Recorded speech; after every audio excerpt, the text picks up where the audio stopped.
let's say a word about dreams. We all have thoughts which we never knew we had. They are too uncomfortable, too incompatible with our adult self to be remembered.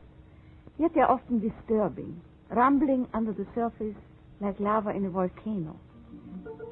The dream is the royal road to these thoughts, the royal road to the unconscious. This is the story of how Sigmund Freud's ideas about the unconscious mind were used by those in power in post-war America to try and control the masses. Politicians and planners came to believe that Freud was right to suggest that hidden deep within all human beings were dangerous and irrational desires and fears. They were convinced that it was the unleashing of these instincts that had led to the barbarism of Nazi Germany. To stop it ever happening again, they set out to find ways to control this hidden enemy within the human mind.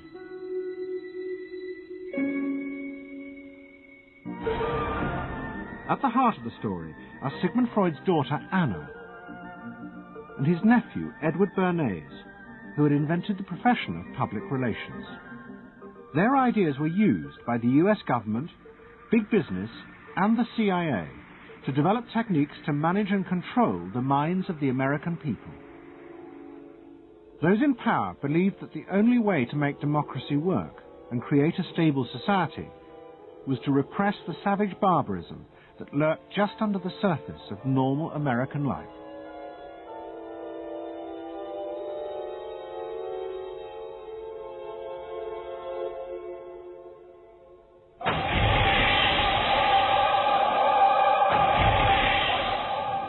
The story begins in the middle of the fierce fighting of the Second World War. As the fighting intensified, the American army was faced by an extraordinary number of mental breakdowns among its troops. 49% of all soldiers evacuated from combat were sent back because they suffered from mental problems. In desperation, the army turned to the new ideas of psychoanalysis. They made a film record of the experiment using hidden cameras. It says here on your record that you had headaches and that you had crying spells. Yes, sir. I believe that your profession is called nostalgia. In other words, homesickness. Yes, sir. Mm-hmm. It was induced when, shortly before the war, I received a picture of my sweetheart. Yes.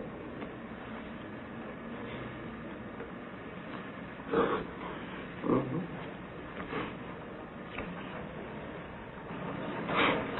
I'm sorry, I can't continue. That's all right. It was the first time that anyone had paid such attention to the feelings and anxieties of ordinary people. At the heart of the experiment were a number of refugee psychoanalysts from Central Europe. They worked with American psychiatrists to guide and shape the project. When I first came to America, I worked in the psychiatric service with soldiers trying to rehabilitate them. And I traveled in the train from the East Coast to the West Coast. I was enormously curious what goes on in all of those little towns that the train is passing. After my years in the army, I knew exactly what everybody was doing in the little towns. Because I saw so many people who came from there. And I understood their aspirations, their disappointments, and so forth. So it was as if somebody invited me to a privileged tour into the inner soul of America. I'm not doing this deliberately, so please believe me. I do believe you. A display of emotion is sometimes very helpful. I hope so, sir. Sure, it gets it off your chest. Well, sir, to be perfectly honest with you, I'm very much in love with my sweetheart. She has been the one person that gave me a sense of importance, and that through her cooperation with me, we were able to surmount so many obstacles. Take it easy now, just talk to...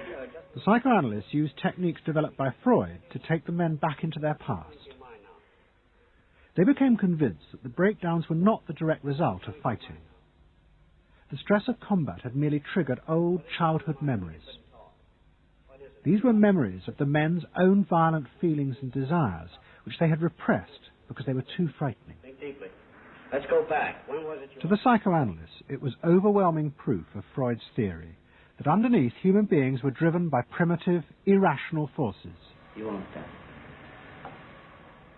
World War II was a major shattering experience because I discovered the enormous role of the irrational in the lives of most people.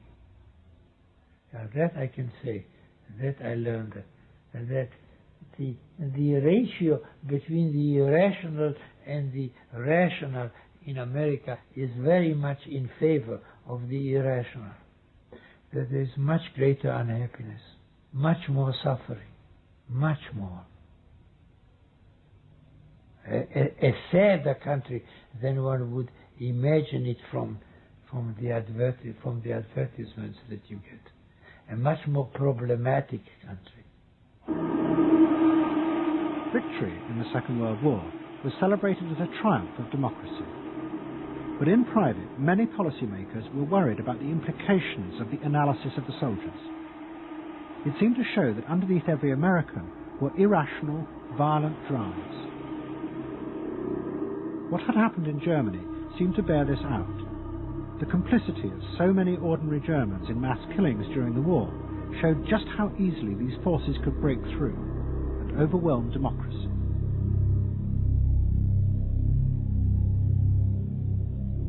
Planners and policymakers had been convinced by their experiences during World War II that human beings could act very irrationally because of this sort of teeming and raw and unpredictable emotionality, the kind of chaos that lived at the base of human personality could, in fact, infect the society, social institutions, to such a point that the society itself would become sick. That's what they believed happened in Germany, in which the irrational, the anti-democratic went wild. Well, it was a vision of human nature as incredibly destructive, and they were terrified that Americans would in fact behave that way, or were capable of behaving that way, and they wanted to avoid a rerun of that. So what is needed is a human being that can internalize democratic values so that they are not shaken with the storm. And psychoanalysis carried in it the promise that it can be done. It opened up new vistas as to how the inner structure of the human being can be changed so that he becomes a more vital, free supporter and maintainer of democracy. The psychoanalysts were convinced they not only understood these dangerous forces, but they knew how to control them too. They would use their techniques to create democratic individuals, because democracy left to itself failed to do this.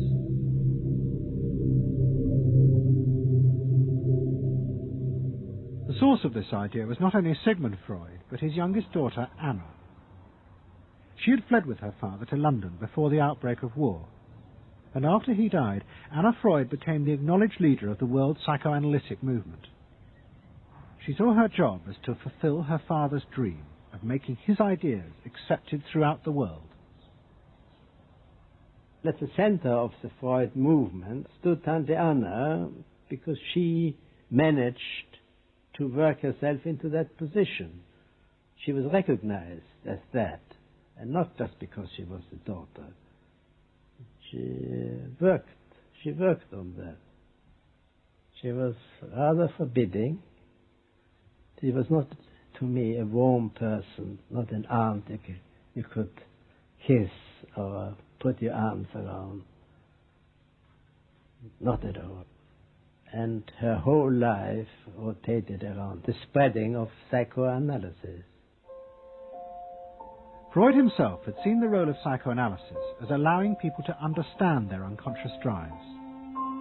But Anna Freud believed it was possible to teach individuals how to control these inner forces. She had come to believe this through analysing children, above all the children of her close friend, Dorothy Berlinger. Dorothy Burlingham was an American millionairess who in the 1920s fled a failed marriage and brought her children to Anna Freud in Vienna. They were suffering terrible anxieties and aggression, but Anna Freud was convinced she could free them from this by changing the world around them. She thought that she could come in and into their environment, essentially, because they were children, you see. They didn't have independent lives of their own. She could go talk to the parents or the mother. She could go to the schools. She could influence their real world, the actual external world, to change their lives and to help them. And to change them as people? I think that was part of what her idea was, is that she felt that she could change them. From her analysis of the Burlingham children, Anna Freud developed a theory of how to help them control their inner drives. She believed that if, as well as psychotherapy, they were also encouraged to adapt to a good family and social environment, then the conscious part of their mind, the ego, would be strengthened in its struggle to control the unconscious. Anna Freud's aim was simply to help the children. But it was always the psychoanalyst who decided what was the right environment and the appropriate behaviour for the children. And often as not, this reflected the social mores of the time.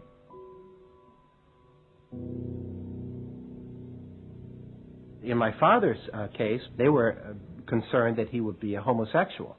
And so a lot of their efforts went into preventing or trying to stop my father from becoming a homosexual. Whether or not he would have or did, or is it's unknown to me. Why did they want to stop him? Because they felt it was abnormal. It wasn't a normal way to develop. They wanted to have him develop along lines that society recognized to be normal. Because if they didn't, then you're going to be under the control of forces that you don't understand, that you're not even aware of. The analysis seemed to be a great success, and in the 30s the Burlingham children had returned to America. They settled down to happy married lives in the suburbs. What they didn't realize was that their experience was about to become a template for a giant social experiment to control the inner mental life of the American population. In 1946, President Truman signed the National Mental Health Act. It had been born directly out of the wartime discoveries by psychoanalysts that millions of Americans who had been drafted suffered hidden anxieties and fears. The aim of the Act was to deal with this invisible threat to society. Shocked by the appalling percentage of the emotionally unstable revealed by the World War II draft figures, Congress in 1946 passed the National Mental Health Act, which recognized for the first time that mental illness was a national problem. Keenly aware of the tremendous problems ahead is Dr. Robert H. Felix, director of the vast new project. A primary objective of the National Mental Health Program is to increase our fund of scientific knowledge about mental health and about mental illness. We're not doing this. Why? Because there are all too few skilled mental health workers. Two of the principal architects of the Act were the Menninger brothers, Carl and Will. Will had run the wartime psychotherapy experiments, and now he and his brother began to train hundreds of new psychiatrists. The Menningers were convinced that it would be possible to apply Anna Freud's ideas on a wide scale, and to adults as well as children. The psychiatrist's job would be to teach ordinary Americans how to control their unconscious drives. Psychoanalysis could be used to make a better society. They said psychoanalytic thinking could make for the betterment of society, because you could change the way the mind functioned. And you could take the ways in which people did hurtful things to themselves and others and alter them by enlarging their understanding. And this was the vision psychoanalysis brought. That you could really change people. That you could really change people. And you could change them almost in limitless ways. In the late 40s, a vast project began in America to apply the ideas of psychoanalysis to the masses. Psychological guidance centres were set up in hundreds of towns. They were staffed by psychiatrists who believed it was their job to control the hidden forces inside the minds of millions of ordinary Americans. Yes, I need something done. I need some help. Did you have any particular teachers that you liked, or any sort? I liked all my teachers except one, I remember. What was the trouble with this one? I don't know, she just scared me most of the time. She'd holler at me and I'd run outside and vomit. I hate my brother. Loathe him. Despise him. At the same time, thousands of counselors were trained to apply psychoanalysis to marriage guidance. And social workers were sent out to visit people's homes and advise on the psychological structure of family life. Behind all this was the fundamental idea of Anna Freud's, that if people were encouraged to conform to the accepted patterns of family and social life, then their ego would be strengthened. They would be able to control the dangerous forces within them. When your emotions control your actions, it affects not only yourself, but the people around you. And if this sort of flare-up is repeated often, it might lead to a permanently warped personality. You can control the fire of your emotions so that your personality becomes more pleasant. So we expect that someone who's been through that experience to be much more insightful, much more understanding, and a much better regulated person. And what happens to And regulation includes being able to let go, as it were, to enjoy a football game or a soccer game.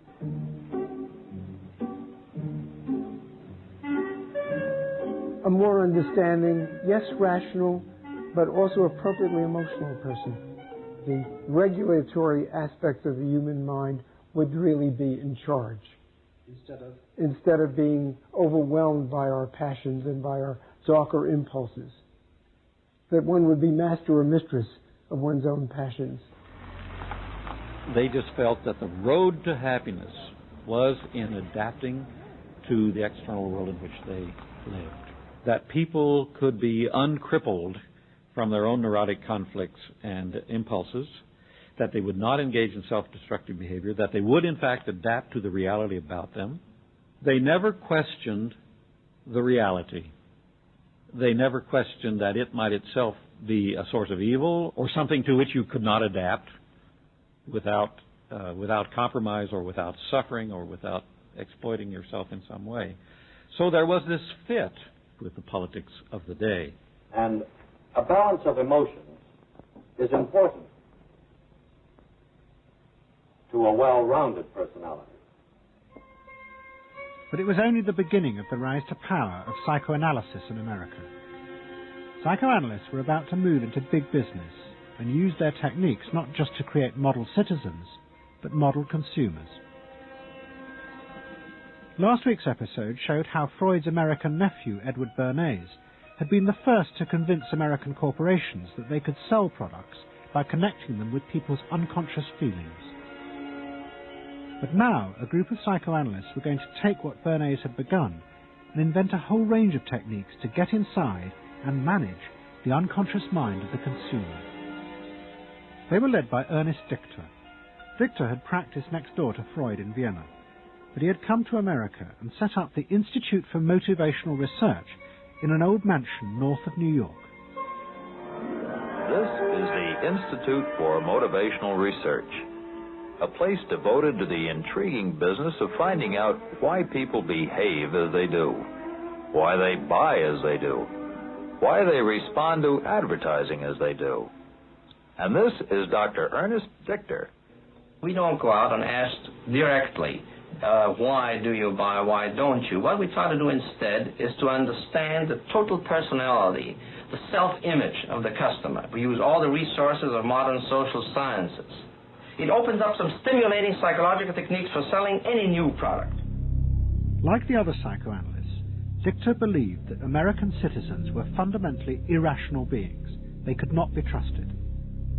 Their real reasons for buying products were rooted in unconscious desires and feelings. And Dichter wanted to find ways to uncover what he called the secret self of the American consumer. He was trying to get out of people's mind the unconscious motivations that they had for purchasing.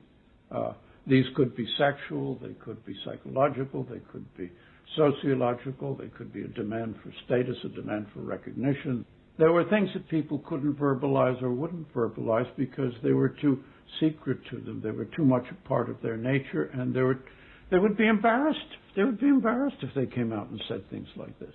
He would interview people, but not ask them direct questions, but let them talk freely like you do in psychoanalysis.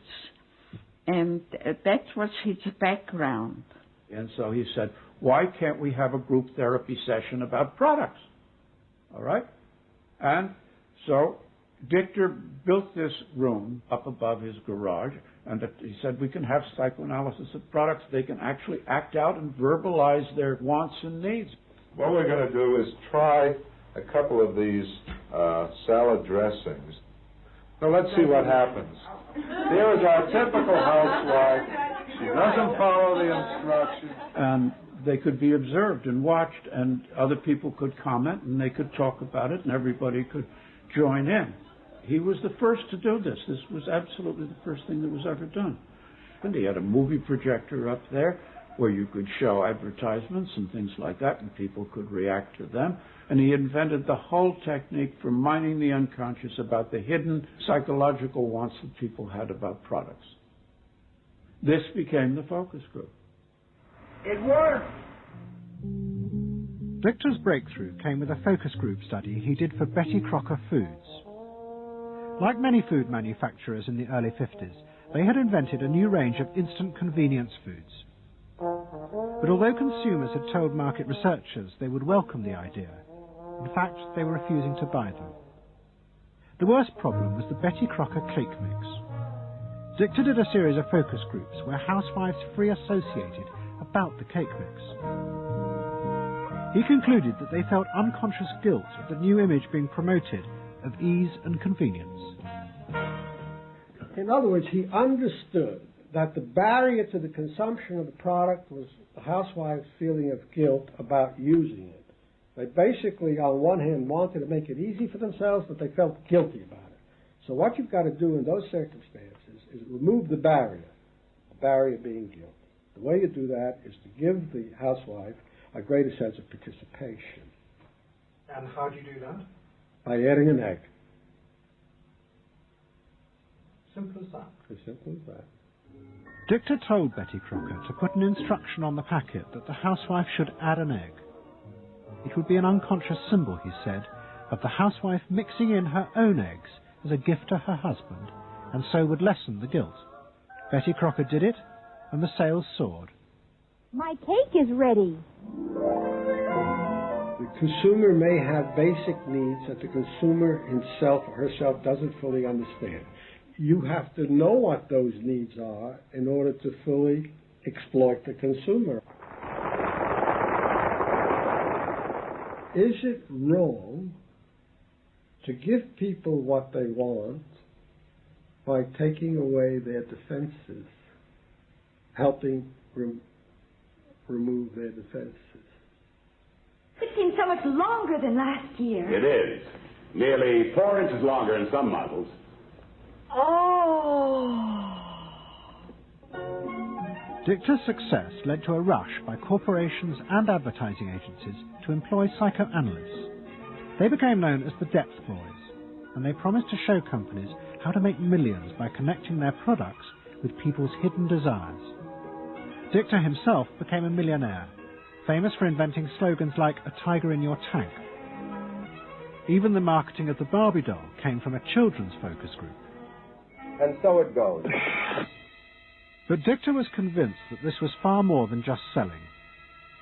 Like Anna Freud, he believed that the environment could be used to strengthen the human personality. And products have the power both to sate inner desires and give people a feeling of common identity with those around them.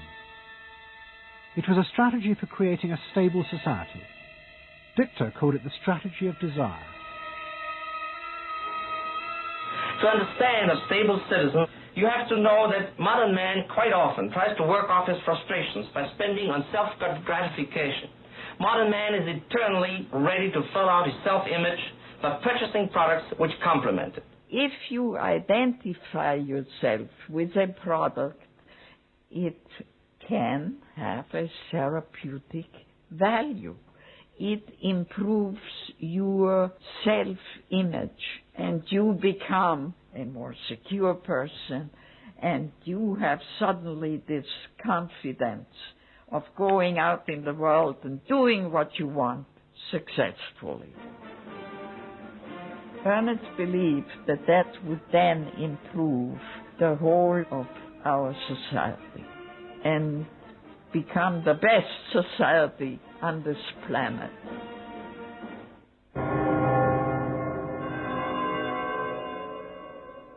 By the early 50s, the ideas of psychoanalysis had penetrated deep into American life. The psychoanalysts themselves became rich and powerful. Many had consulting rooms overlooking Central Park in New York. Politicians and famous writers like Arthur Miller and Tennessee Williams became their patients. They were seeking not just help, but to understand the hidden roots of human behavior. We were sought after. Washington was interested in what we think. You know, the important writers, important politicians were undergoing psychoanalysis. It was, we had waiting lists because there were so many patients that wanted to be analyzed. So it gave us a little bit of a swellhead. And as the psychoanalyst ideas took hold in America, a new elite began to emerge in politics, social planning, and in business. What linked this elite was the assumption that the masses were fundamentally irrational. To make a free market democracy like America work, one had to use psychological techniques to control mass irrationality. They actually believed that this elite was necessary because individual citizens were not capable, if left alone, of being democratic citizens. The elite was necessary in order to create the conditions that would produce individuals capable of behaving as a good consumer and also behaving as a democratic citizen. They didn't see their activities as anti-democratic, as undermining the capacity of individual citizens for democracy. Quite the opposite. They understood that they were creating the conditions for democracy's survival and future. Anna Freud had never intended that her ideas be used in such a way, but she happily accepted the rise to power of psychoanalysis in America. She remained in England, living with Dorothy Burlingham. On the surface, it was an idyllic life. She and Dorothy had bought a weekend cottage on the Suffolk coast. And in the summers, Dorothy's children came from America to visit with the grandchildren. But underneath, things were going badly wrong.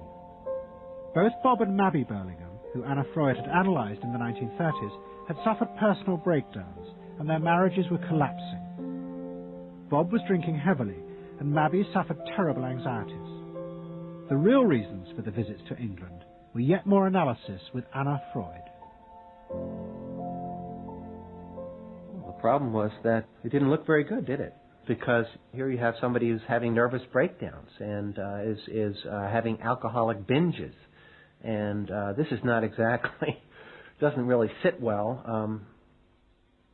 You know, from a humane standpoint, obviously this is not desirable. You know, you want to help these people. But it also had the wider ramifications of everybody in analysis, in analytic circles, knew that Bob and Mabby were guinea pigs.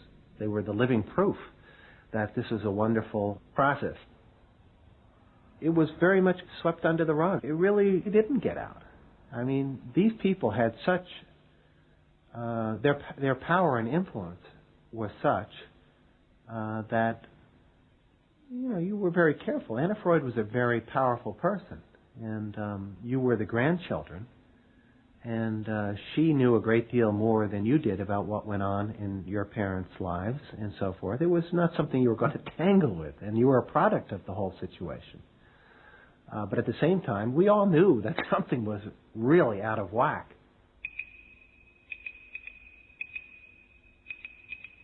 As she grew older, she became more and more important, didn't she? Politically and scientifically, but she didn't know when to stop. She was a bit too righteous. What she did was always the thing, and she would never, to my knowledge, acknowledge that she could make a mistake or be wrong. That is my feeling.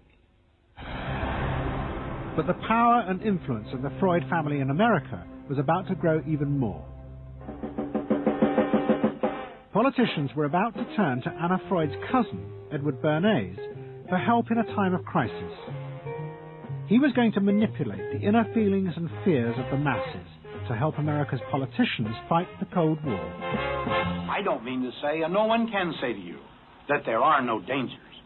Of course there are risks if we are not vigilant. But we do not have to be hysterical. In 1953, the Soviet Union exploded its first hydrogen bomb, and the fear of nuclear war and communism gripped the United States. Those in power became concerned about how to reassure the population. Committees were set up and public information films made, appealing for calm in the face of new threats, like nuclear fallout. It's the fallacy of devoting 85% of one's worrying capacity to an agent that constitutes only about 15% of an atomic bomb's destroying potential. At this point, Edward Bernays was living in New York. In the 1920s, he had invented the profession of public relations and was now one of the most powerful PR men in America. He worked for most of the major corporations and advised politicians, including President Eisenhower. Like his uncle Sigmund, Bernays was convinced that human beings were driven by irrational forces. The only way to deal with the public was to connect with their unconscious desires and fears. Bernays argued that instead of trying to reduce people's fear of communism, one should actually encourage and manipulate the fear, but in such a way as it became a weapon in the Cold War. Rational argument was fruitless. What my father understood about groups is that they are manipulable, they're malleable, and that you can tap into their deepest desires or their deepest fears and use that to your own purposes. I don't think he felt that all those publics out there had reliable judgment, that they very easily might vote for the wrong man or want the wrong thing, so that they had to be guided from above. One of Bernays' main clients was the giant United Fruit Company. They owned vast banana plantations in Guatemala in Central America. For decades, United Fruit had controlled the country through pliable dictators. It was known as a banana republic. But in 1950, a young officer, Colonel Arbenz, was elected president. He promised to remove United Fruit's control over the country. And in 1953, he announced the government would take over much of their land. It was a massively popular move, but a disaster for United Fruit, and they turned to Bernays to help get rid of Arbenz. United Fruit brings in Bernays, and he basically understood that what United Fruit Company had to do was change this from being a popularly elected government that was doing some things that were good for the people there into this being very close to the American shore, a threat to American democracy, that it being at a time in the Cold War when Americans responded to issues of the Red Scare and what communism might do, he was trying to transform this and brilliantly did transform it into an issue of a communist threat very close to our shores, taking United Fruit again as a commercial client out of the picture and making it look like a question of American democracy, American values being threatened. In reality, Arbenz was a democratic socialist with no links to Moscow. But Bernays set out to turn him into a communist threat to America. He organized a trip to Guatemala for influential American journalists. Few of them knew anything about the country or its politics. Bernays arranged for them to be entertained and to meet selected Guatemalan politicians who told them that Arbenz was a communist controlled by Moscow. During the trip, there was also a violent anti-American demonstration in the capital. Many of those who worked for United Fruit were convinced it had been organized by Bernays himself. He also created a fake independent news agency in America called the Middle American Information Bureau. It bombarded the American media with press releases saying that Moscow was planning to use Guatemala as a beachhead to attack America. All of this had the desired effect. In Guatemala, the Jacob Arbenz regime became increasingly communistic after its inauguration in 1951. Communists in the Congress and high governmental positions controlled major committees, labor and farm groups, and propaganda facilities. They agitated and led in demonstrations against neighboring countries and the United States. What was profoundly new in terms of what Bernays did is he took this menace to our backyard in Guatemala. For the first time, we saw Reds a couple hundred miles from New Orleans who Eddie Bernays had us believing were a true threat to us, that it was going to be a Soviet outpost in our backyard. But what Bernays was doing was not just trying to blacken the Arbenz regime. He was part of a secret plot. President Eisenhower had agreed that America should topple the Arbenz government, but secretly. The CIA were instructed to organize a coup. Working with the United Fruit Company, the CIA trained and armed a rebel army and found a new leader for the country called Colonel Armas. The CIA agent in charge was Howard Hunt, later one of the Watergate burglars. What we wanted to do was have a terror campaign to terrify Arbenz particularly, terrify his troops, much as the German Stuka bombers terrified the population of Holland, Belgium, and Poland at the onset of World War II, and just rendered everybody paralyzed. As planes flown by CIA pilots dropped bombs on Guatemala City, Edward Bernays carried on his propaganda campaign in the American press. He was preparing the American population to see this as the liberation of Guatemala by freedom fighters for democracy.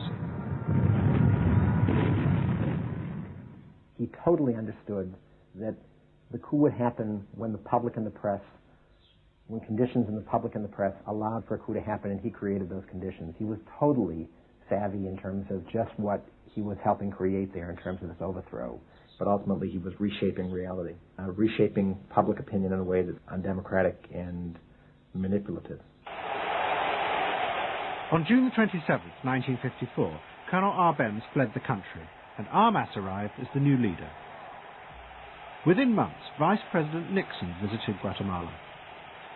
In an event staged by United Fruit's PR department, he was shown piles of Marxist literature that had been found, it was said, in the presidential palace. This is the first time in the history of the world that the communist government has been overthrown by the people. And for that we congratulate you and the people of Guatemala for the support they have given. And we are sure that under your leadership, supported by the people whom I have met by the hundreds on my visit to Guatemala, that Guatemala is going to enter a new era in which there will be prosperity for the people together with liberty for the people. Thank you very much for allowing us to see this exhibit of communism in Guatemala. You're welcome. And for dinner, see what Mother has for dessert. Banana gingerbread shortcake. Just another of the many tempting ways in which this nutritious fruit can be prepared. So now that you've seen where bananas come from before they reach your table, our journey to Banana Land is ended. We hope you enjoyed the trip. We know you like bananas. Bernays had manipulated the American people, but he had done so because he, like many others at the time, believed that the interests of business and the interests of America were indivisible, especially when faced with the threat of communism. But Bernays was convinced that to explain this rationally to the American people was impossible, because they were not rational. Instead, one had to touch on their inner fears and manipulate them in the interests of a higher truth. He called it the engineering of consent. He was doing it for the American way of life, and to which he was devoted, sincerely devoted. And yet he felt the people were really pretty stupid. And that's the paradox. If you don't leave it up to the people themselves, but force them to choose what you want them to choose, however subtly, then it's not democracy anymore. It's something else. It's being told what to do. It's that old authoritarian thing.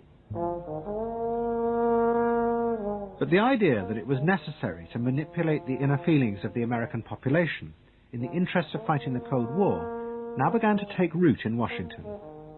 Above all, in the CIA, who were going to take it much further. They were concerned that the Soviets were experimenting with psychological methods to actually alter the memories and feelings of people, the aim being to produce more controllable citizens. It was known as brainwashing. Psychologists in the CIA were convinced that this really might be possible, and that they should try to do it themselves. The image of the human being that was being built up at that particular time was that there was a great deal of vulnerability in every human being, and that vulnerability could be manipulated to program somebody to be something that I wanted them to be, and they didn't want to be. That you could manipulate people in such a way that they could be automatons, if you will, for whatever your own purposes were. This was the image that people thought was possible. In the late 50s, the CIA poured millions of dollars into the psychology departments of universities across America. They were secretly funding experiments on how to alter and control the inner drives of human beings. The most notorious of these experiments was run by the head of the American Psychiatric Association, Dr. Ewan Cameron. Like many psychiatrists at that time, Cameron was convinced that inside human beings were dangerous forces which threatened society. But he believed that it was possible not just to control these forces, but actually remove them. He thought that psychiatry should not just concentrate on sick people, mentally ill, but should actually go into government, that politicians should listen to psychiatrists. Psychiatrists should be in every parliament and should direct and monitor political activities, because they knew in a rational, scientific way what was good for people. Cameron had set up a clinic in a hospital in Montreal called the Allen Memorial. It is now long since closed down. Cameron took patients who suffered a wide range of mental problems. His theory was that these resulted from forgotten or repressed memories. But he was impatient with the idea of using psychotherapy to uncover them. Instead, he would simply wipe them. Cameron used drugs, including LSD, and the technique of ECT, electroconvulsive therapy. It was conventionally used at that time to relieve depression. But Cameron was going to use it in a new way, to produce new people. He was really using it to try and change the fundamental function of the individual, to alter their past memories, their past ways of behaving, and as I think he said at one point, is to just sort of erase everything from their past, so that you then had a slate in which you could record new ways of behavior. And so he used massive doses of shock, people receiving several shocks a day, and over a course of time, hundreds of ECT treatments, so that they were just reduced to a sort of a very primitive vegetable state. I don't remember what happened to me. I was introduced to Dr. Cameron, and I don't remember Dr. Cameron at all. I don't remember any of that. They shipped me up to what they call the sleep room, and they gave me all of these electroconvulsive shock treatments and megadoses of drugs and LSD and all of that, and I have no memory of any of that. Nothing of that time of the Allen Memorial or any of my life previous to that. All gone. Wiped. And then, having depatterned somebody or brought them down to where basically nothing but the essential functions of the body were going on in terms of breathing and things of this nature. Then he would begin to feed material into these individuals, positive material, such that the brain would be programmed in a positive way so that the individual would be completely altered. Then he put these tapes under our pillows called psychic driving. He would then put back into this empty brain a program of whatever sort he decided upon, and the people like myself would wake up another person, I guess. In fact, Cameron's experiments were a complete disaster. All he managed to produce were dozens of individuals with memory loss, and the ability to repeat the phrase, "I am at ease with myself." And it was not an isolated case. Almost all the experiments the CIA funded were equally unsuccessful. Despite their ambitions, American psychologists were beginning to find out how difficult it was to understand and control the inner workings of the human mind. We had been really chasing a phantom, if you will, an illusion, that the human mind was more capable of manipulation from the outside by outside factors than it is. We found out that the human being is an extremely complex thing. There were no simple solutions. But you've just got to bear in mind that these were very strange times. The psychoanalysts had come to power in America because of their theory that they knew how to control the dangerous forces inside human beings. But now the psychoanalysts were about to face a high-profile failure that would lead people to begin questioning the very basis of their ideas. It began in Hollywood. The film industry had become fascinated by psychoanalysis, and Anna Freud was a powerful influence on dozens of analysts in Los Angeles. They treated film stars, directors, and studio bosses. Anna Freud's closest friend was the most sought after of all, Ralph Greenson. And in 1960, the most famous star in the world turned to Greenson for help. Marilyn Monroe was suffering from despair and had become addicted to alcohol and drugs. Well, when I walked in to dinner, here was Marilyn Monroe. And I'd made a picture with her called All About Eve. This is dinner at Ralph Greenson's. Yes. And the only thing was that Ralph was trying to show her, Romy, I never called him Ralph in my life. Romy was trying to show her that the way a family life ought really to be.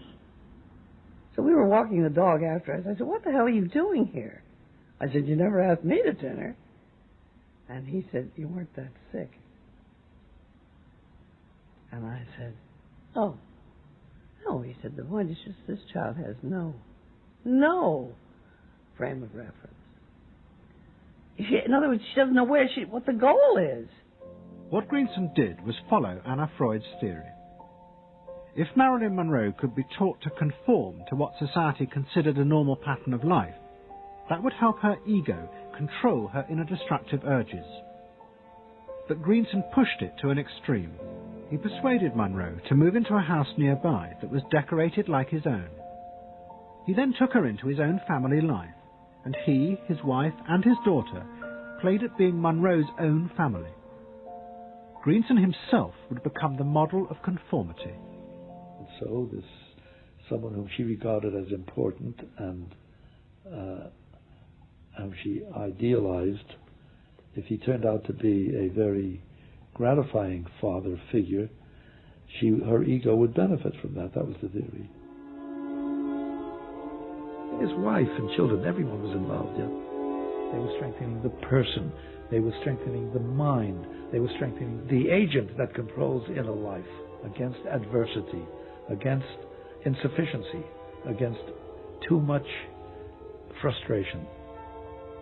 So that Marilyn Monroe would no longer be a helpless person looking for love. She'd have enough love. But despite all his efforts, Greenson was unable to help Marilyn Monroe. On August 5, 1962, she committed suicide in her house. The suicide shocked many in the analytic community, including Anna Freud.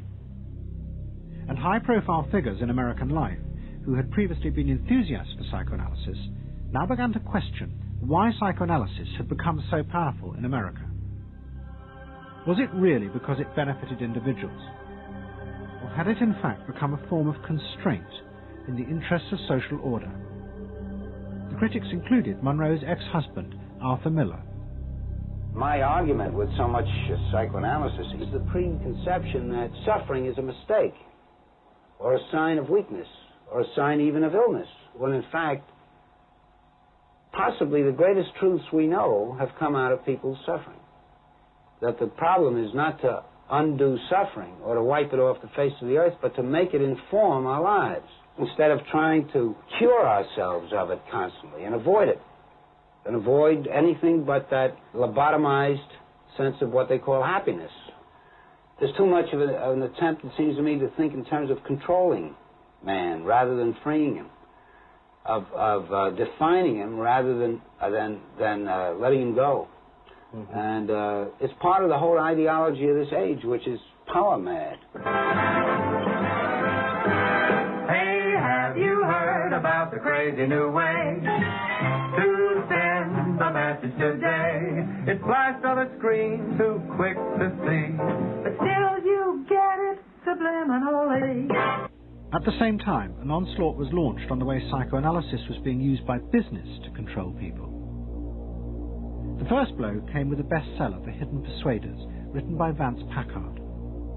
It accused psychoanalysts of reducing the American people to emotional puppets, whose only function was to keep the mass production lines running. They did this by manipulating people's unconscious desires to create longings for ever new brands and models. They had turned the population into unwitting participants in the system of planned obsolescence. The second blow came from an influential philosopher and social critic, Herbert Marcuse. He had been trained in psychoanalysis. This is a childish application of psychoanalysis, which does not take at all into consideration the very real political systematic waste of resources, of technology and of the productive process. For example, planned obsolescence. For example, the production of innumerable brands and gadgets who are, in the last analysis, all the same. The production of innumerable different marks of automobiles. And this prosperity at the same time, consciously or unconsciously, leads to a kind of schizophrenic existence. I believe that in this society an incredible quantum of aggressiveness and destructiveness is accumulated precisely because of the empty prosperity, which then simply erupts.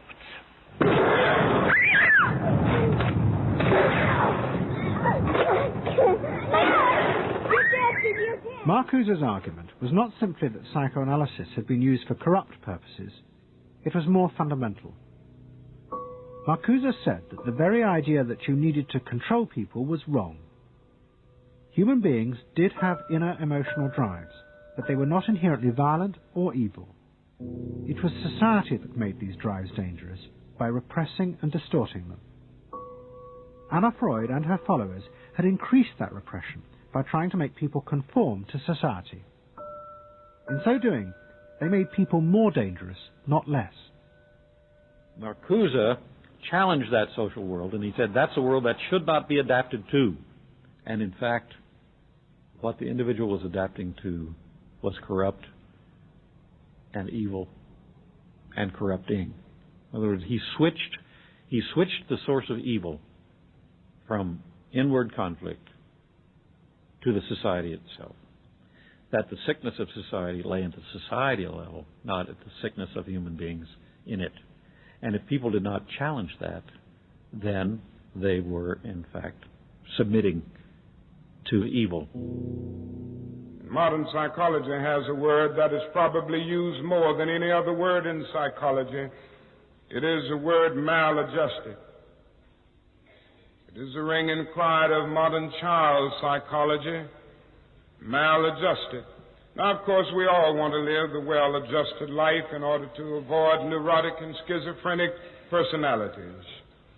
But as I move toward my conclusion, I would like to say to you today, in a very honest manner, that there are some things in our society and some things in our world for which I'm proud to be maladjusted. And I call upon all men of goodwill to be maladjusted to these things until the good society is realized.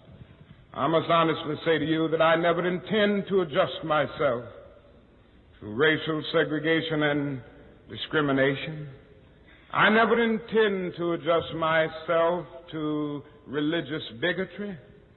I never intend to adjust myself to economic conditions that will take necessities from the many to give luxuries to the few, and leave millions of God's children smothering in an airtight cage of poverty in the midst of an affluent society. The political influence of the Freudian psychoanalysts was over. Instead, they were now accused of having helped to create a repressive form of social control. Anna Freud and Dorothy Burlingham lived on in Sigmund Freud's old house in London. In 1970, Dorothy's son Bob died of alcoholism. And in 1973, his sister Mabby returned for yet more analysis with Anna Freud. She went back for more analysis. She was living at 20 Marysville Gardens in the Freud house, as I guess she did when she wasn't with her husband, and she committed suicide. She took an overdose of sleeping pills. In Freud's own house? In Freud's own house, right.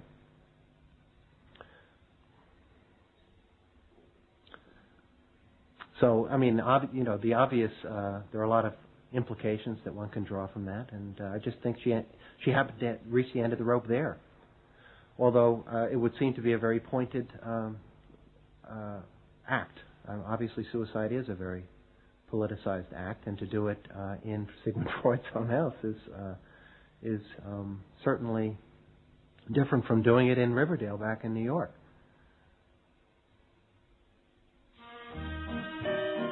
Next week's episode will tell the story of the rise to power of the enemies of the Freud family.